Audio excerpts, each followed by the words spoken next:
Hello everyone and welcome back to Let's Play Legend of Zelda: Link to the Past. And nope, we're not going to complete the Palace of Darkness today. Nah, we're going to move on a little bit because there's some much more interesting things we need to do. So let's get out of this maze here. If we can. We got to watch out for that guy. Which kind of sucks, but at least we have the Tempered Sword, you know. That's a major plus, and a sea of minuses. Although there's not really that many minuses, but, you know, we're doing alright. I thought about, you know, the Palace of Darkness if I wanted to complete it or not in this episode, but really, I would not, because there's some things I'd like to show off with the Golden Sword, or at least maybe, you know, something you may not have seen in most Let's Plays. So I figured, let's just go ahead and get the Golden Sword as quickly as we can. And the funny thing about that is it's really not very quick at all. You do kind of have to complete a lot of stuff in order to get the Golden Sword before you do other dungeons, so whatever. And ignore that little blip on the radar. Yeah, I meant to do that. There's going to be a few cuts in this episode, but anyways, we're not going to go into a dungeon just yet. We're going to just, you know, see if we can figure out some stuff with the magic mirror and all of that fun stuff. All the other items we're getting. By the way, now that we have the magic hammer, we can actually access more sections of the map, which is nice. Come here, come here, come here, come here. The hammer is slow, but it's pretty powerful. I like it. I'm not going to kill every enemy with a hammer, but, you know, sometimes it's fun to watch that.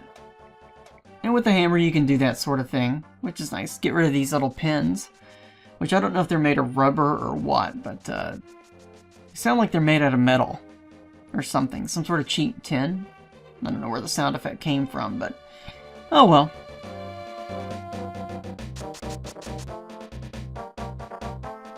First things first, there's a couple of items that I'd like to get on this side. And you see this little ring of flowers? Well, guess what? If we use the magic mirror and go from one side to the other, this takes us to this secret little area. And that's a mine, by the way. You know, if you were curious what that was, it's a little bomb mine. It doesn't really hurt you that much, but whatever. We get some hearts and a piece of heart container, which is nice. A lot of pieces of heart containers are hidden like this, so I'm not going to get them all at once, but I'll get them all eventually. Now the next one, I think I'm doing it next. Yeah, the next one is the one that's the pain in the butt. That's always the one that screws everybody up, but it's not really that bad. I found kind of a system of getting it. And you know what I'm talking about, viewers. You know which heart container I'm talking about. Oh yeah. Oh yeah, I'm sure you guys do. It's this one. And it's not as bad as the one in Ocarina of Time. But basically all you gotta really do here is just keep at it. So it's not really that bad. What I like to do is just go row by row, and don't bother with picking up anything because you need as many digs as you can. And eventually you'll have it. So there we go, we've just completed a heart container, so that's nice. Let's get out of here. Thanks for the shovel, mate. You can also get more rupees here if you want it, but you know, once you get the heart container, I'm just done with that. There's better ways of making money in this game anyway.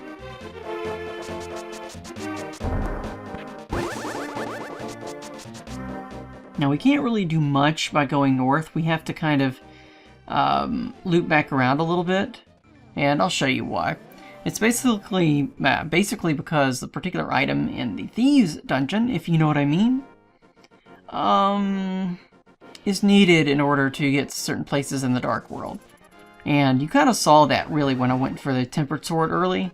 So yeah, we can get around it. Get out of here. Get out of here. I hate those guys. They're just annoying, because they'll hit you, you go invisible, and then they'll get right on top of you, and it's just one thing after another, and yeah, not fun. But what can you do? You just deal with it, you know.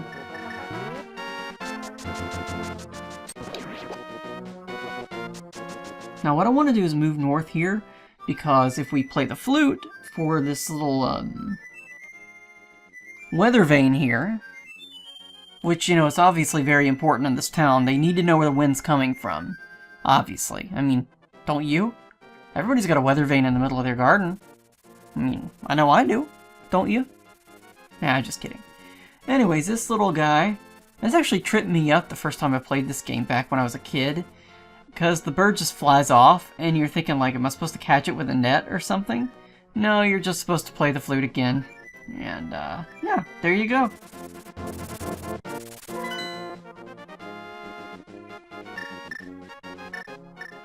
Also, that flute sound, there's kind of something interesting about that in another Nintendo game. Yeah. See if you know what I'm talking about, viewers, if you can guess. That ocarina or flute sound is actually entirely similar to something from 2 Nintendo games. Yeah.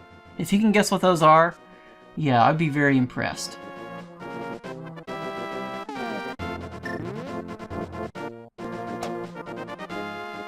Anyways, if we jump down here, we get something interesting. Something kind of useful. A little bitty cauldron of some kind.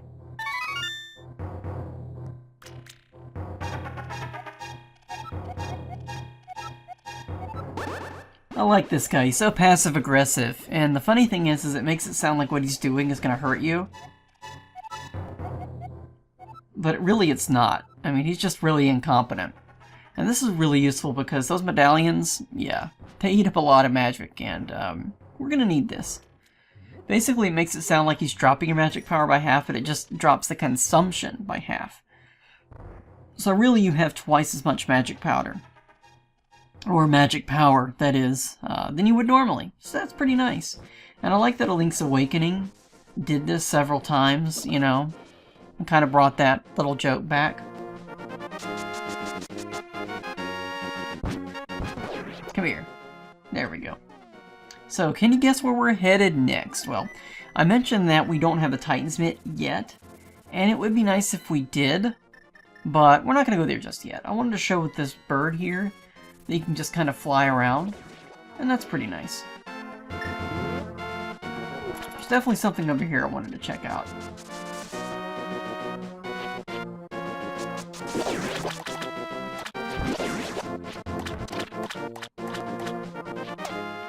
Now over here there's kind of another teleporter to the Dark World hidden by the post, so you have to have the hammer for that.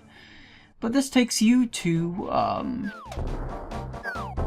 where another dungeon is, obviously.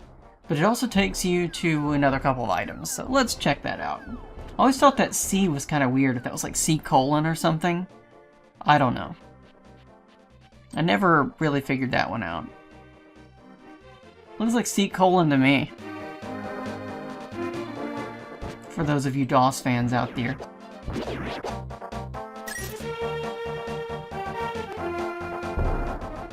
Oh yeah, back in the day, you know, back in the early 90s, you had to know your DOS, you know.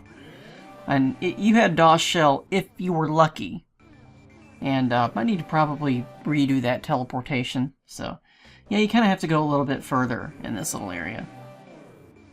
But yeah, my dad called DOS shell DOS hell. That was funny. And then, of course, Windows wasn't, you know, you had to, like, launch into DOS and then launch into Windows, or have AutoExec-BAT do it for you. Until I think Windows 95 came out and just got rid of DOS.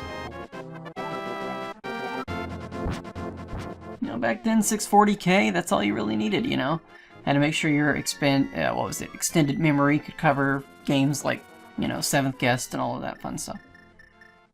Also, there's another game I may do after Wolfenstein: The New Order. It's an older game by LucasArts. If you can guess what it is, great.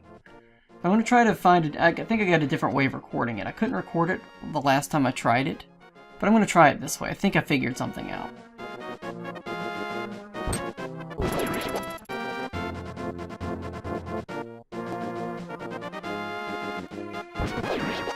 This game with great music, that game that I'm thinking of. Anyways, up here, you kind of have to go up and over to get to another teleporter. And we could go into the Skull Woods, of course. But maybe we'll do that, maybe we won't. You'll have to find out. But the goal is to kind of get across here, so I can go down here, and find another teleporter. And I like how this one, I think, is hidden by other... oh, there's a magic decanter here if you need it. But this is hidden by other posts that you have to knock down, so that's pretty nice.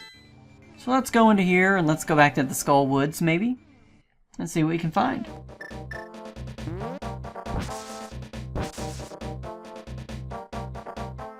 Oh, come here. Oh, never mind. I thought I was going to get rid of that chicken, but nah.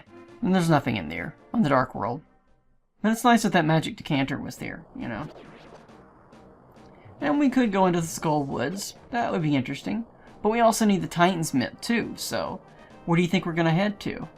Well, you'll find out in the next episode. So thank you so much for watching. Let's play Legend of Zelda: Link to the Past, and have a wonderful day. Goodbye.